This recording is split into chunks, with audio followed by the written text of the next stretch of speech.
درود دوستان، امیدوارم حال دلتون خوب باشه. بچه ها اگر کسی رو میخواین به رابطه جنون وادار کنین، یعنی فقط اون شخص رو سمت خودتون بکشونین، یه طوری باشه که ایشون برای شما جونش هم حاضر فدا کنه و فقط به شما وابسته بشه، طبق نگارشی که من میخوام الان انجام بدم انجام بدین. بسیار بسیار کار قدرتمند و کارگشایی است.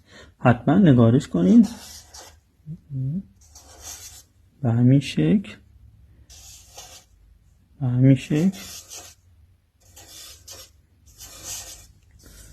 اینجا اسم خودش رو می‌نویسین، مثلا امیر ابن فاطمه. اینجا هم که اسم خودتون می‌نویسین، مثلا زهرا بنت رقیه.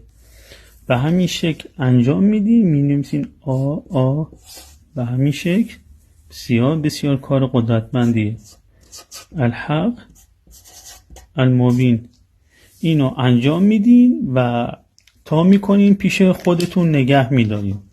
به مدت 10 شبانه روز نگه میدارین.